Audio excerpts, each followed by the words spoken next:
participated in the architectural boat tour? Oh, not on a boat. It's going to be the garden tour. I like the Okay, can everybody hear me? tour. Yes. Okay, not blowing out anybody's ears, am I? Okay, here we go. Since we have so many first-timers on here, I'm going to do kind of a lot of talking about how you can maneuver your way around here at the Arboretum also. So as we start off, we're going to go past the Children's Garden. I kind of told you about that. Great place to go into. Notice we have a lot of little ones. They'll absolutely love it in there. And the parents, grandparents, they also do too. Very, very nice area to go into. Meadow Lake. As you can see, it has a hard walking path. Well, by that I mean the contour of the path is hard. Very nice area to go through. It's about 3/4 of a mile to go around. It starts off with some tree collections. There's a lot of different plants in there. A lot of different areas that you can sit and just enjoy the scenery. So a little bit about the vivid creatures. There's 5 of them here on the Arboretum.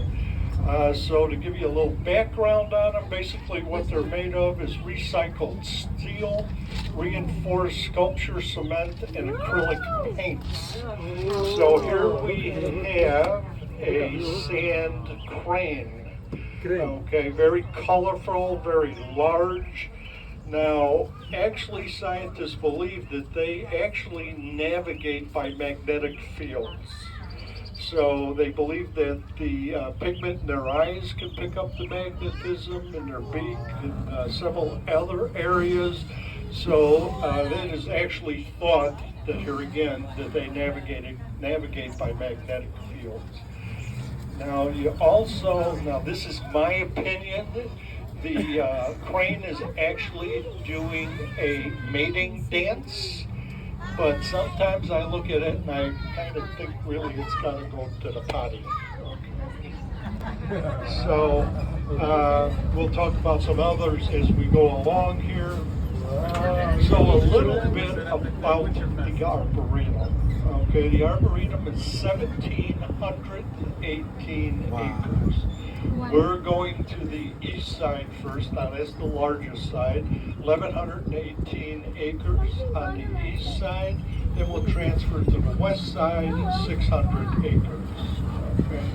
You'll notice right down here to the left, you'll see a trail. There we have 16 miles of trails throughout the Arboretum. Now all of the trails are mulched, so actually if we have some pretty damp weather, the trails stay in very good condition. We have 9 miles of paved road, such as what we're on right now. Did they give you a map when you came in? Yes. Okay, good. You can drive through the Arboretum. All right, such as what we're doing there. So if you open up the map, what you'll see is red dots on it. We have 33 parking lots here on the Arboretum. Some of them I'll explain as we go through. They give you points of interest, but if you're driving through, they're also a good way of getting points of reference as to where you are. Just look at the parking lot number, check the map, that's where you're at. So as we're turning right here, we have a pod of bald cypress trees. There's about 6 of them in there. Now they're in the conifer family, but these bald cypress, actually, they're deciduous, meaning that like maples and oaks, they actually lose their petals instead of their leaves. Right? So we're coming up to Frost Hill right up here. Now this is one of the better overlooks, more beautiful overlooks of the DuPage Valley area. If you look out to your right, for those of you who are sitting backwards, it's a quiz, but the hint is that way. Okay, you'll see a number of spruce trees out there just above the tree line. That's where the Thornhill Education Center, or formerly Joy Morton's estate. Okay. This valley here actually was made by a glacier. The glacier was about 200,000 years old. But as it started to recede, I just passed myself up a little bit here, it deposited a 14-ton piece of granite over at the Big Rock Visitor Center, and we'll be there in about 35 minutes or so. But as glaciers do, now this particular glacier was thought to have been about almost 2 miles in thickness, slow moving masses of ice kind of carving out the landscape. So in their own way, they are sculptures. This glacier is the same glacier that made the Great Lakes. Like I said, it deposited a 14-ton piece of granite up by the Big Rock Visitor Center. Here's Conifer Way. Now, what conifer trees are seed-bearing cones, okay? But that's a very, very nice area to go through. Informational signs. Also, another sculpture is in there, Generosity. Okay, that's a very, very large deer. Actually, a white-tailed deer, which is actually one of the species here on the Arboretum. Wildlife is a white-tailed deer. So right in here, we're coming into some of our geographical collections. So to the left, you'll see kind of some trees there, and if you look diagonally, but they just identify it with the bark. Kind of unusual. Okay, those happen to be Japanese red pine trees. This tree that I'm moving right up to here again on the left, unusual bark, unusual color, kind of flakiness to it. Actually, those are Japanese paperback maples.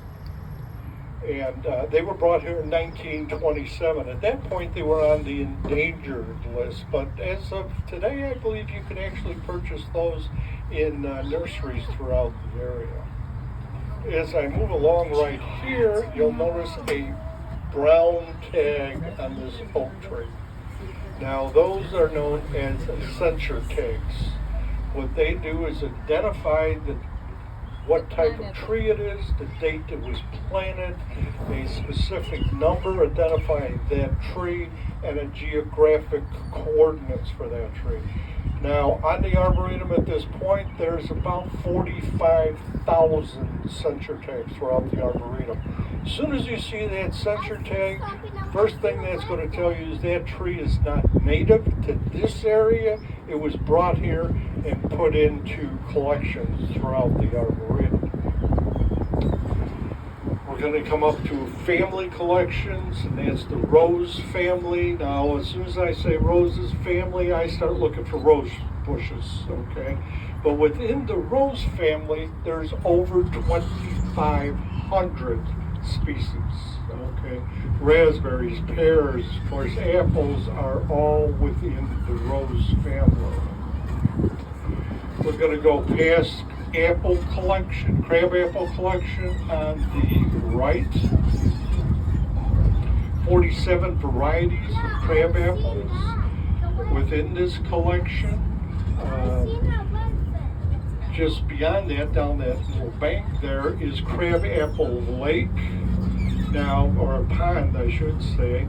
Now, we have 8 man-made lakes or ponds, however you want to describe it, here on the Arboretum. But when they dredged this one out, if you look to the far right, you're going to notice some pine trees up there, those berms. That's where the material went. They actually made those berms to help take out noise pollution and all the chemicals from snow removal. So it helps us with those situations. You can see an orange sculpture out there. That is Spectra. Okay. There's a couple of, well, you can see a person walking down, so you can pick up a couple of trails right here. There's a trail right here, parking lot P5 and P8, and also can pick it up where you see Generosity, the very large deer. To the left, we have the Magnolia collection. Now, this is one of our core collections here at the Arboretum. We have between the Asian and the hybrid magnolias in that collection. They bloom at different times. Again, with some informational signs on it. Basically, one I read was kind of interesting. Basically, it got into the Ice Age and how that actually split the magnolia population between the Asian continent and the North continent.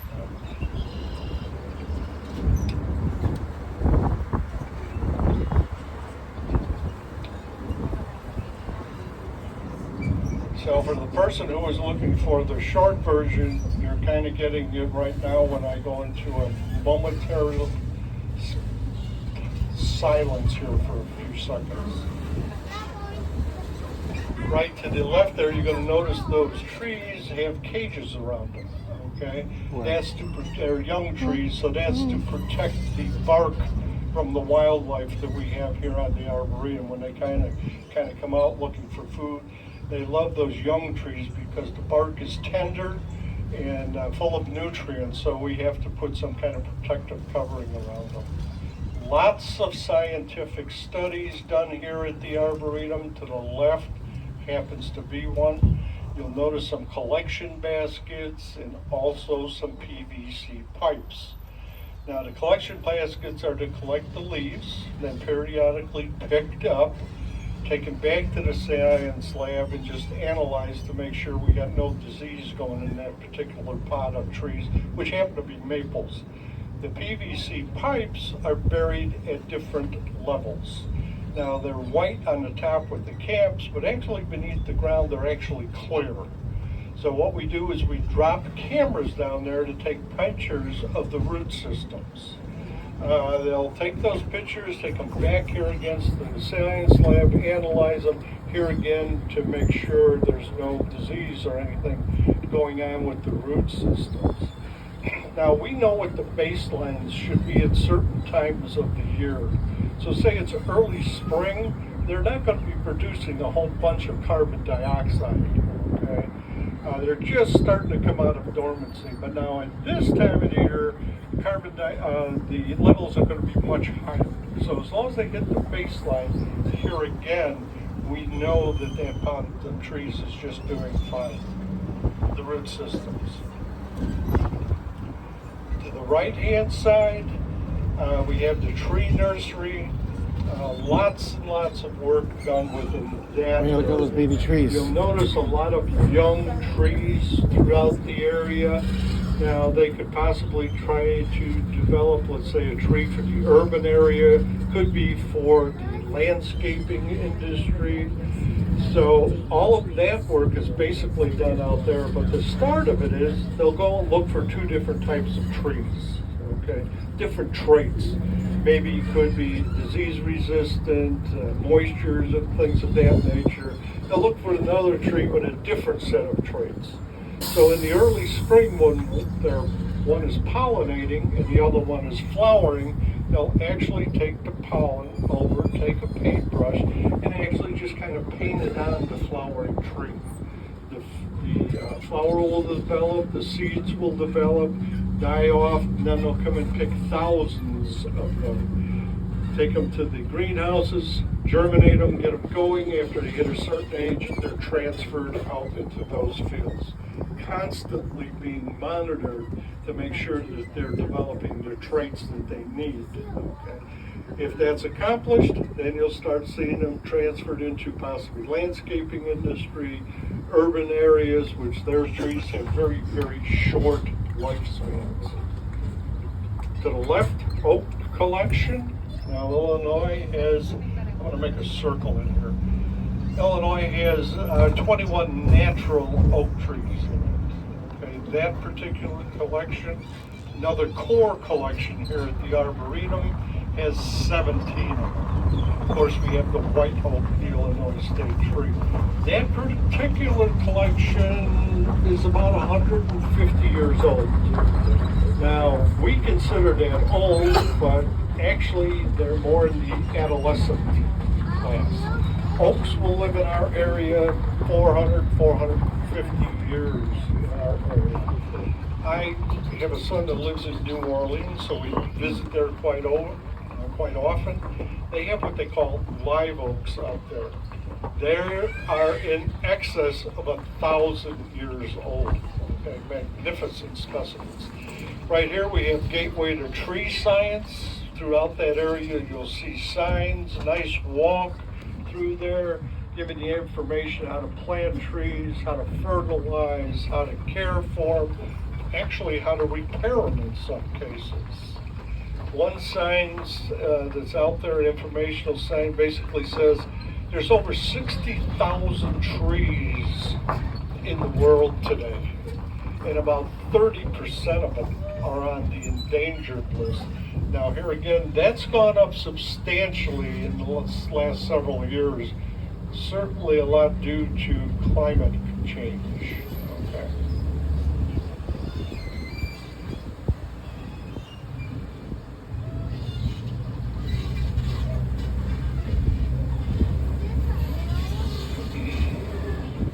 So if you take a look to the right, take a look to the left, there's a noticeable difference. Okay? Left side is a unmanaged site, meaning it's just left totally alone. Right side is a managed site. Now we have several of these throughout the Arboretum. Okay. Here at the Arboretum, we have different departments. We have over 1,200 volunteers here at the Arboretum. So actually you can actually sign up for forestry management. Okay. So what they'll do is they'll come out and take out all of the invasive type of weeds on the managed side. Okay. Another thing they do is controlled burns. That's actually a different department. And that's a low intensity fire that will come through, kind of burn out the weeds and the surface weeds. It actually gets down into some of the root systems. But they're actually looking for a weed like an Asian buckeye, which is very aggressive. It's not a bad weed, it just will take over an area very quickly. But the byproduct from the low intensity fire, the ash, actually goes back into the ground, absorbed back in the ground as nutrients. Okay.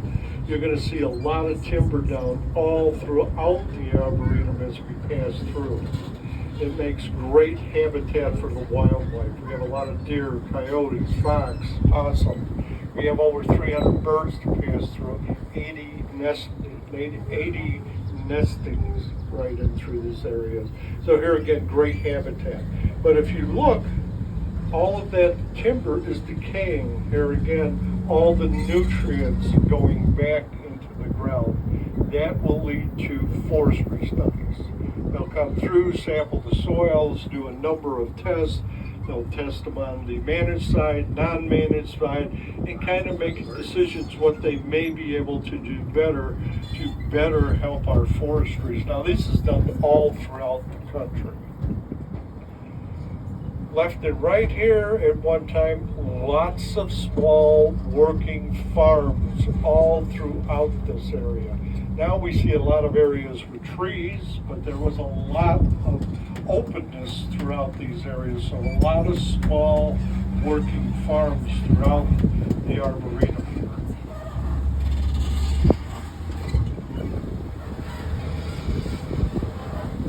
So how's everybody doing? Good. Good? Nobody sleeping yet? No? Boy, that's a miracle. Normally I got half of these dozing in on. Even the little ones are still awake? Oh yeah, that's I'm really doing good. Normally I put them to sleep right away. So this area here, another area, this area has a lot of history. Now at one point, this was a natural forest all throughout this area. Lots of different varieties of trees, lots of hardwoods, just a natural wooded area for hundreds and hundreds of years. Today, this area is about 90% sugar maples, so undoubtedly something happened. And what that was homesteading.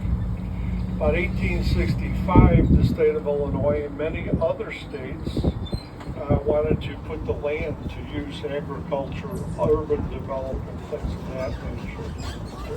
So here in Illinois, a person could file for an application, and once approved, they would receive 160 acres of land. Now, it didn't necessarily mean it was that close to this area. Okay, Illinois were known as the Prairie State.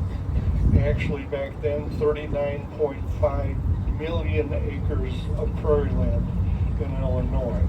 So undoubtedly, you were going to receive prairie land. Well, once you received it, you would receive a 4-acre plot of land in this area. Now, there was different geographic areas all throughout the state of Illinois.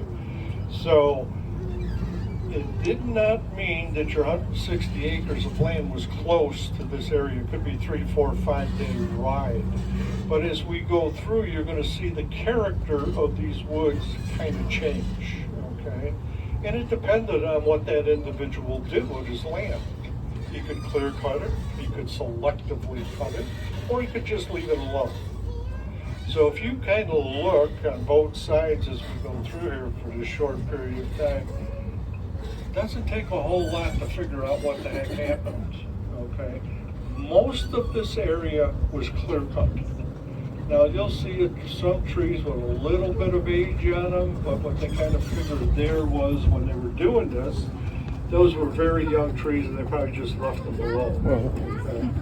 But a lot of these areas were turned into small farms, other types of situations like that. Okay. But here's the kicker. Those people would never own this land.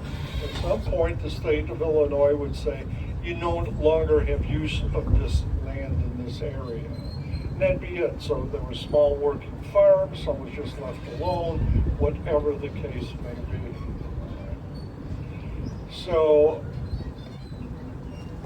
kind of tying this into the Morton Arboretum, back in 1908, Joy Morton purchased his first land here at the Arboretum. Okay, he purchased a small dairy farm, about 160 acres. That's on the east side. We'll be over there in a little. His home. Right? But like I said, these areas were clear cut. All of a sudden, land was becoming available, so he continued to purchase land throughout these areas. So happened up and through here, he made some first purchases of land. And right over here to the left is what we call Spruce's Plot. Now, he tried a little bit of an experiment. The building industry was booming.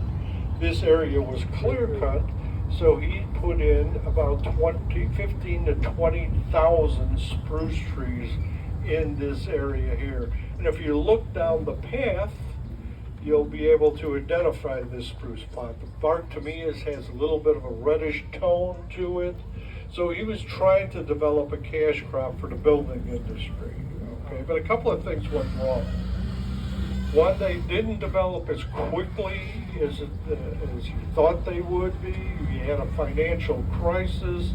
Building industry changed, a lot more steel, concrete. So the program wasn't as successful as what he thought. So today there's probably about 1,500 of the spruce trees left, and they're actually in root studies here at the Arboretum.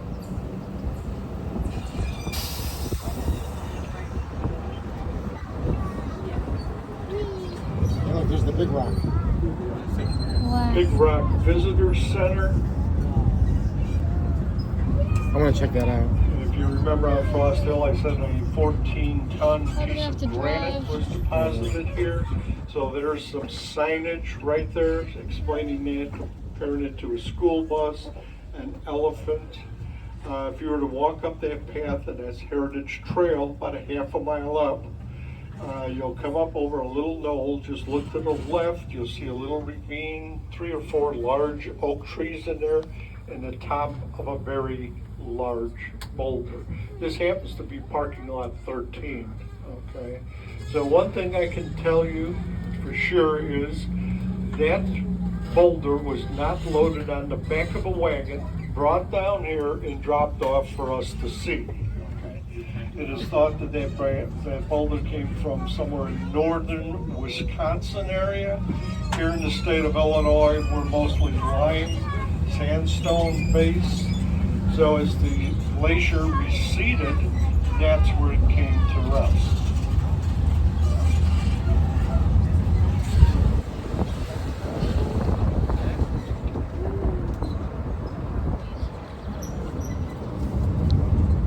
Hang on to your butts.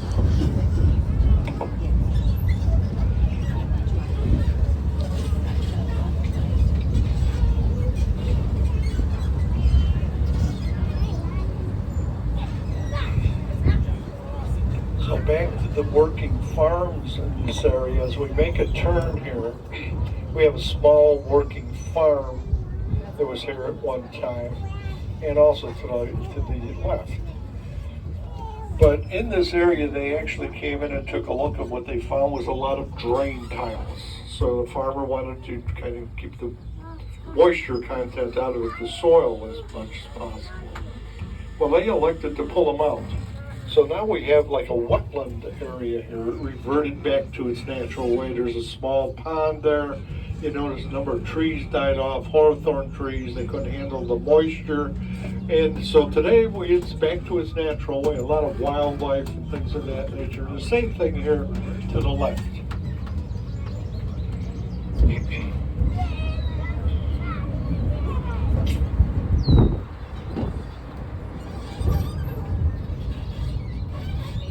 To the left here, as I make this turn, that very large sugar maple is what that tree is. One of the most photographed trees on the Arboretum. You come here in the fall, when that thing starts exploding with color, there's just people all over taking portraits. Actually, you'll see some people with canvases actually painting. And normally that's going to hit about the second week of October, but you can check the website for color conditions here at the Arboretum. But here again, magnificent color. It just explodes from that tree. That back area to the left of that tree, another area all explodes. This is a great, great area to come to for color. That path will actually lead you further down. There's a ravine area down there. That explodes with color. This is parking lot 14. Beech collection to the left. You'll notice that the bark on those beech trees is a grayish color. Very smooth. People will actually compare it to elephant skin.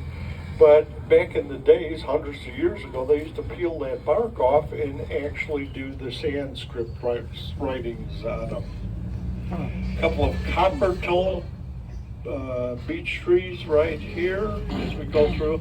There's more beech in that collection down in through that area.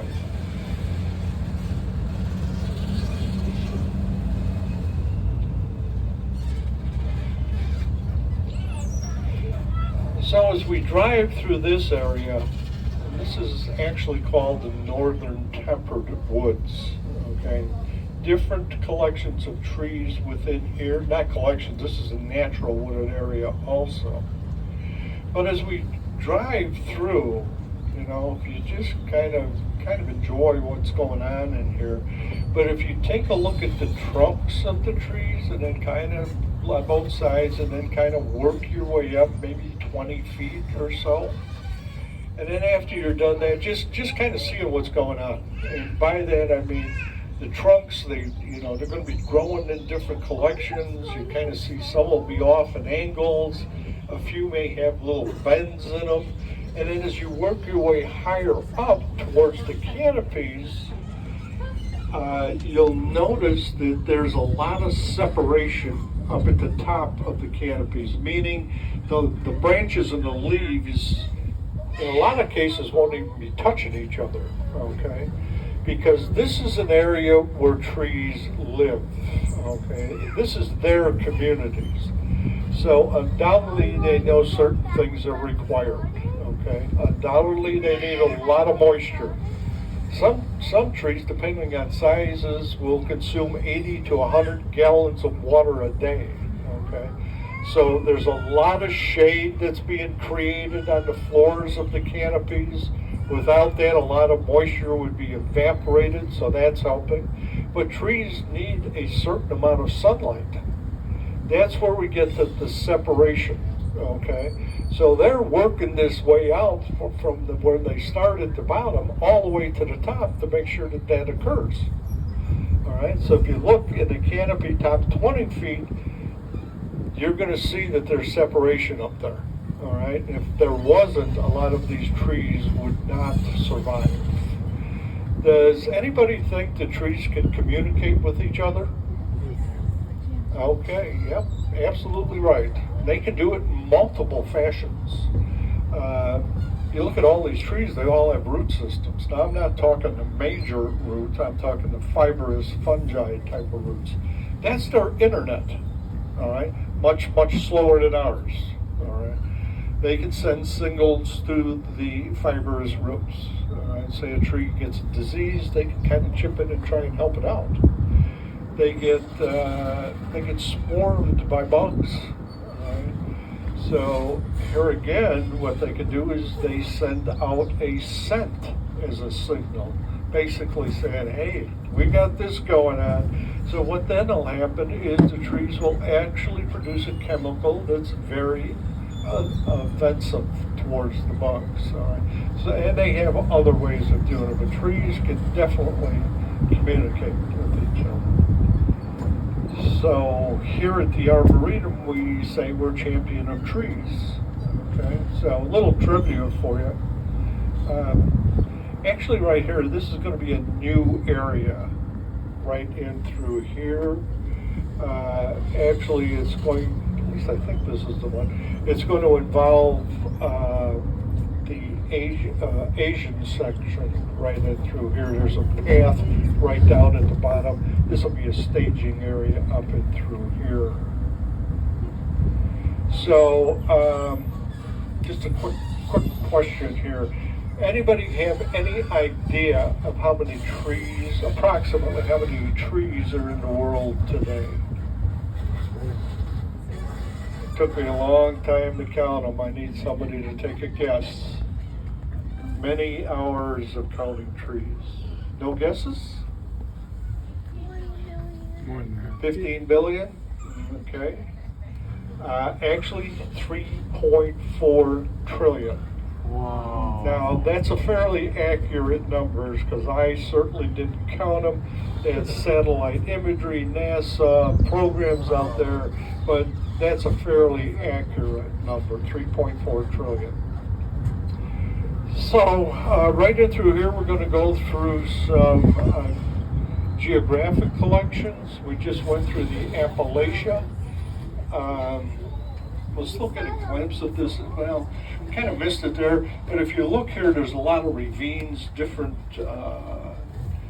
ways the landscaping goes, so it's very similar to the Appalachian. Now, that's 1,700 miles. We certainly don't have anywhere near that, but conditions are about the same. So when they made the collection, that's the area that they put it in. Okay? So we'll go through China, Japan, and South Korea, all through this area right in here. China was, I believe, the first collection that was brought here about 1954.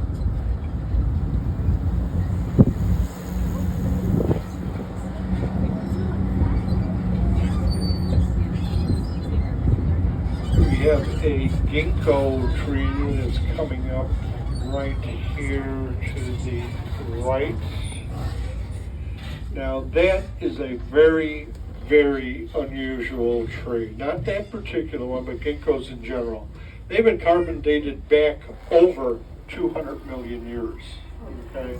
They were around when dinosaurs were around. Now, throughout that period of time, you only can imagine the amount of, climate change, soil conditions, temperatures, moisture, disease. They made so a very, very unique tree. The other thing is, if you remember, I said the rose family, 2,500 members. Ginkgo tree, that's it. That's the only one. Okay, very unique. All right, Joy Morton loved that tree. Actually, what he said was the arboretum should be fashioned after a ginkgo tree. Very unique, very independent, much the way he wanted the arboretum to be. Another sculpture to the left here, that's a dragonfly. One of the uniquenesses of the dragonfly is they can basically see 360 degrees around them. Okay, so you're not going to sneak up to a dragonfly. The other thing is, dragonfly loves tide pools and the lava and stuff like that. But then the circumstances switch around. After the tadpoles turn into frogs, they love dragonflies. So turnaround is fair play, I guess. Hey, Bob, can we jump off? I'm so sorry. Bob, So, Bob, what? Bob, can we jump off? We just could Missing something here. Yeah. you read They want to get off the track. Want to jump off? Yeah. All right, let me get you further up here. Thanks, Bob. Okay. Thanks, everybody. Sorry. Yeah.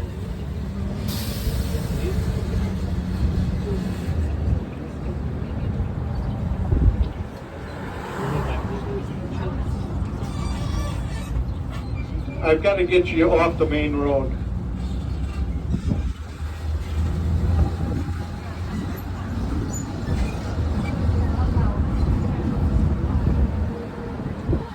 Look at all these people. Did you want to be down on that further end? No, you're fine. No? Yeah, we're good. we're all Just getting off here. Yeah. getting on here. Do you still want off? I'm Yeah. getting confused. Yeah. Yes, okay.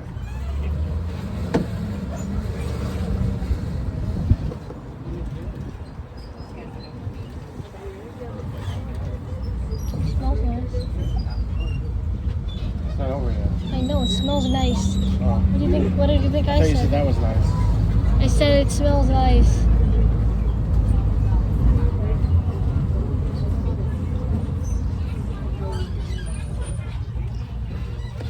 Okay, there you go. Have a good day. Thank you. Nobody else is getting off?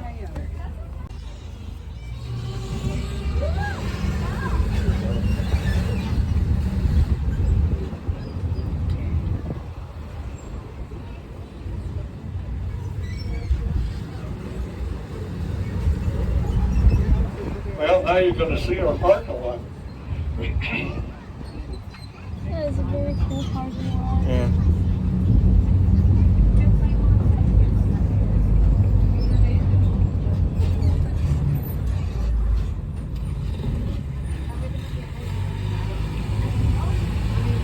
Well, you're getting another look at Lake Marlow right here.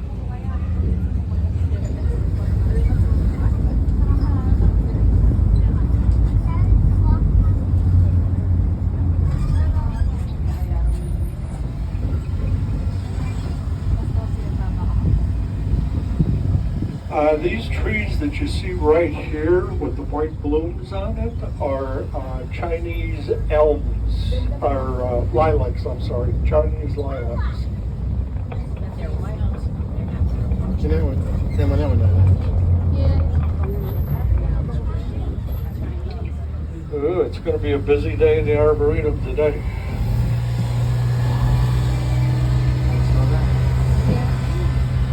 Oh, good. So, do we have anybody on the tram celebrating anything? Birthdays? Father's Day? No.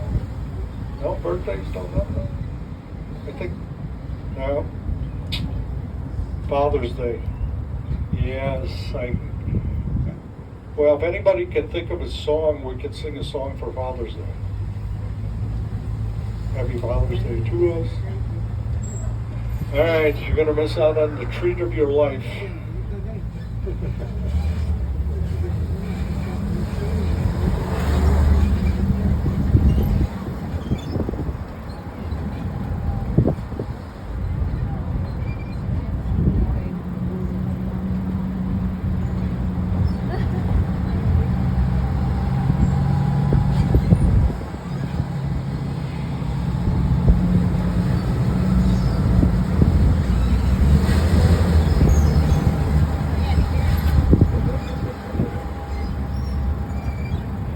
Same thing right here, all through this area here with these whitish blooms are all Japanese lilacs, or actually, they could, well, Chinese or Japanese lilacs throughout this area here. We're going over the East DuPage River. Now this will go all the way into Joliet. Also, was one of the main modes of transportation for the indigenous people of this area. Here on the Arboretum, okay, we had what was known as the Council of Three Fires. That would be the Potawatomi, the Chippewa, and the Odawa. It was also a main trading area, so a number of other tribes would come throughout these areas. Miami, the Sauk, the Kickapoo, okay. Here again, remember, we're going to see some tree collections right here, like we have the European collection to the right, flowering trees for the left. The left was the main camping area. Now, these collections back, were not here at that point in time. So right here on the European, we have an English oak right here. There's a lot of Norwegian spruce in here. This particular tree on the right, if you notice it, just look at the trunk, you'll see some large growths coming out. Also at the base of it, the way that one root is very kind of misformed, let's say. Now that could be a case of a couple of things, all right? One, that tree may have been damaged at some point in time. So what it does is starts growing additional materials to strengthen it again. Or it could have been diseased, and them additional materials at that point are actually sealing off the diseased area. We have Morton Cemetery here to the left. George Morton, his wife, and several family members are buried in there.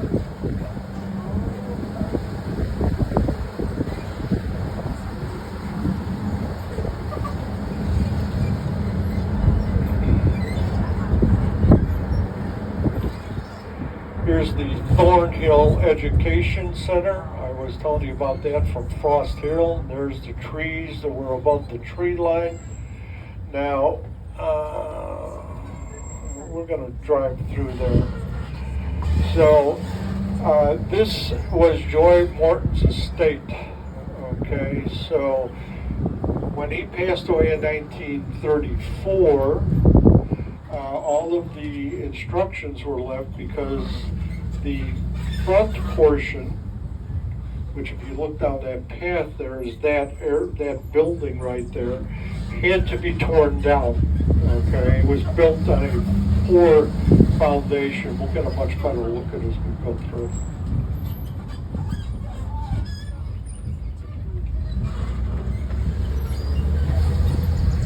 This is parking lot P21 over here. There's a lot of things to do over here. This is the fragrance garden to the right. Now either all of the flowers are scented, and if the flowers aren't, then the leaves are. So if you actually rub the leaves, then smell your fingers, you'll get the scent from the leaves. Okay. Joy Path. Check that out. I used to come out that door and actually walk down to Lake Marmo. This portion of the building is original. Okay, and then it'll go all the way up. It kind of has that stucco finish. Right where it changes, this is the portion that had to be torn down due to the foundation. And then it was redeveloped and then made into a education center. So as of today, we have about 50,000 students go through there, adults. We have over 650 outreach programs, schools, number of online classes here at the Arboretum, photography, things of that nature.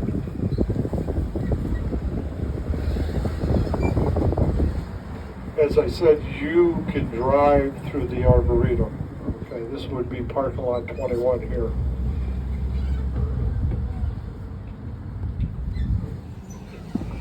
So in the Fragrance Garden, there's a number of events. That's the staging area for all of our youth programs and camps during the summer here.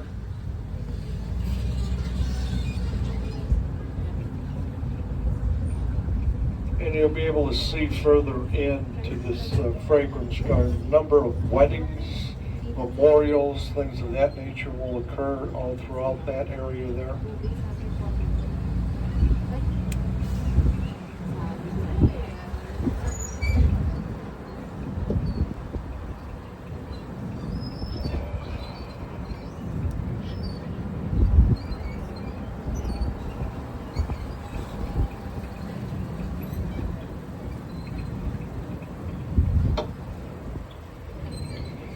So this area here, you know, back to the indigenous people for a camping area, but actually in 1832 they had to cede their land back to the federal government.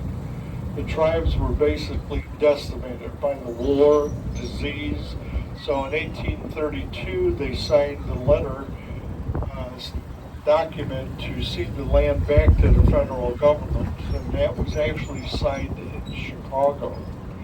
So at that point, they were told to leave the land immediately.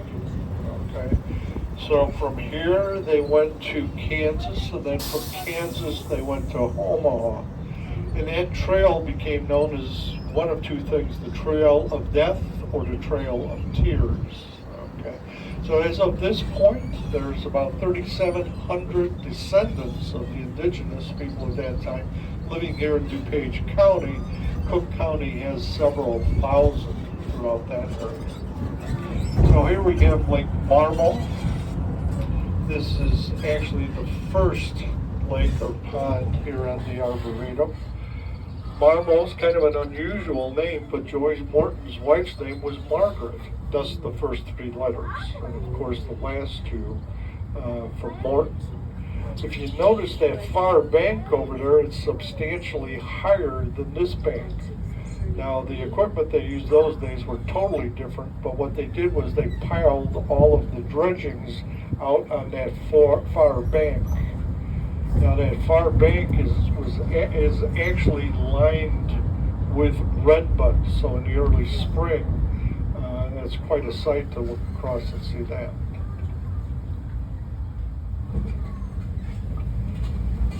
The other part of the historic part of this area is some of the first areas that were planted after the papers were signed. We're 103 years old, so it was back in December of 1922. There was 5 members from the Morton Salt family and 2 members from the Morton Salt signed the papers to create the Arboretum. And the mission statements were also signed, and one was to collect plants from all over the world, trees, bring them in here, to put them on public display in the most natural environments that they could. When the Arboretum first came about, it was 340 acres of land. So one of the first things that Joy Morton did was hire an individual by the name of Clarence Gottschalk, fresh college graduate from Michigan State University, botanist, landscaping engineer. He was tasked with planting the first 21,000 woody plants and trees here at the Arboretum. He became world renowned for the way he handled that. Okay. And here again, these were some of the first areas. The European collection, all in through here, were some of the first areas.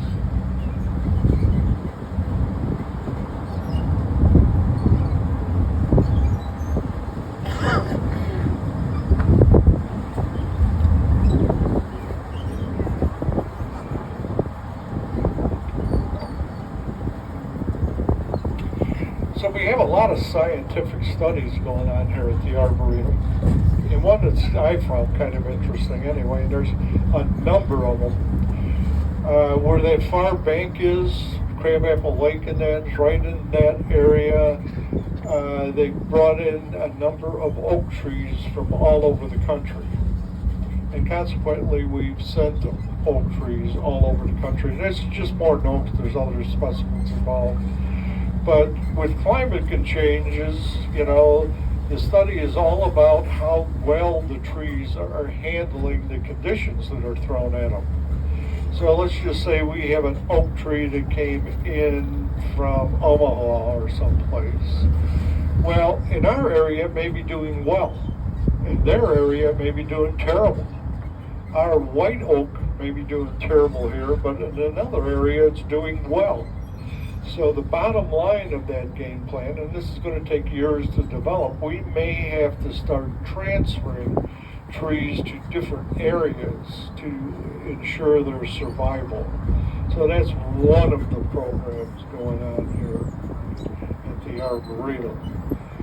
I mean, climate change is, it's kind of it's very tough to comprehend all of the difficulties that are being created by that. I mean, did anybody ever think of all of the benefits from trees? You know, I mean, produces oxygen. Certainly that's a biggie. You know, medical industries, building industries, and the list goes on and on, okay, as to all of the benefits. If you reverse that and you think of all of the damages that can occur, I mean, it is mind-boggling. Okay, if we lost a substantial number of trees, we may have an oxygen problem. Okay, so it just goes on and on and on, all of the effects of climate change. See what happens. What happened? Birds. On logs? This is kind of like Peoria Wildlife Park. Back over to the east Yeah, but Page without River. all the buffalo. Yeah, kind of Wildlife Park's a little better. What? There's more animals. Yeah. There's just a bunch of trees here. The trees were animals once, but then they turned into trees. Some of them could be robins. They're small ones. You know, I mean, it's kind of anything.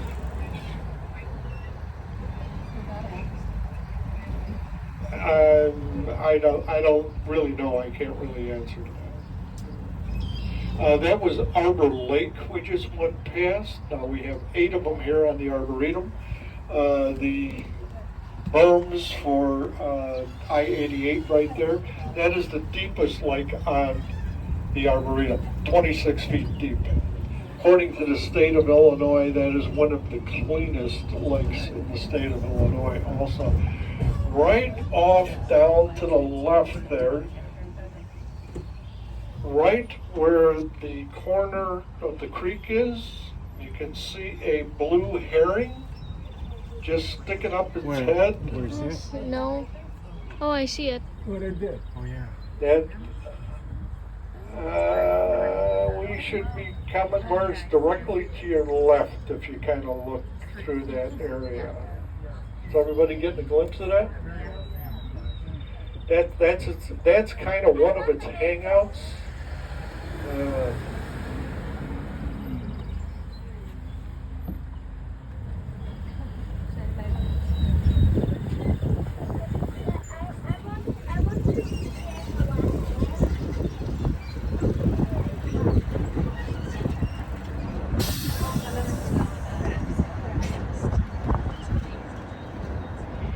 Coming up to the left-hand side here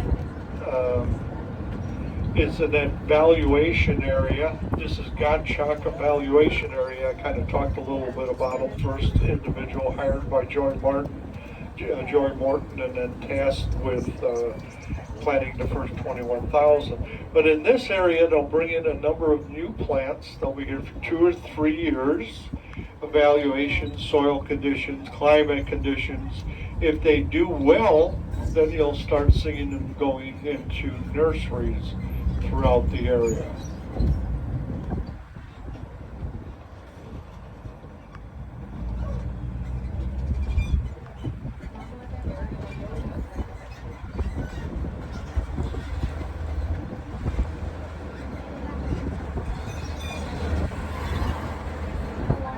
This tree right here is a white swamp oak. Oh, yeah. That's quite a specimen there. Should be over soon. Yeah. This is long though, isn't it? Yeah. Fun though. It's big. This place is big. Yeah.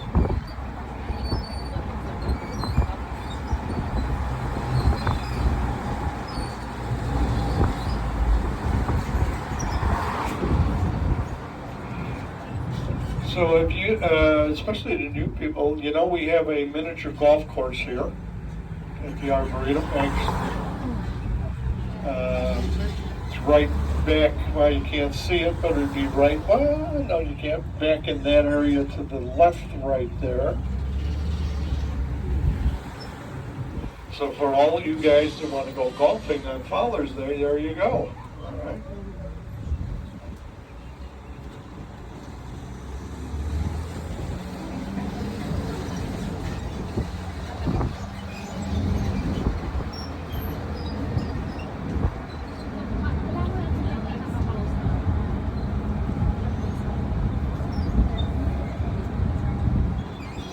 Oh, we saw the whole park. That was fun.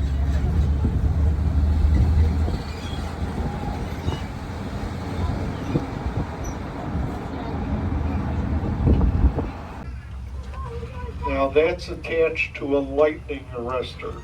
So if that particular tree is struck by lightning, all of the energy should be dispersed into the ground and the tree will just do fine.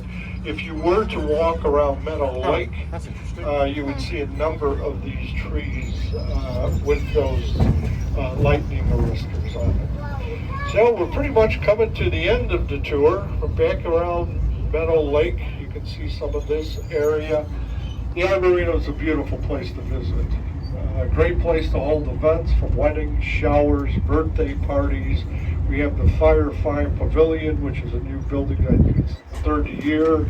So a number of things to do here at the Arboretum. We have a lot of first timers on here. Could be a good time to get a membership because of your admittance fees would be deducted from the membership. That gives you a 365-day access to the Arboretum. We have a number of events here at the Arboretum, concerts, things of that nature. For those of you who may be interested, you know, like I said, we have 1,200 volunteers here at the Arboretum and positions open. So if you want to get out of the house, it's a great place to work. In my particular case, there goes my phone.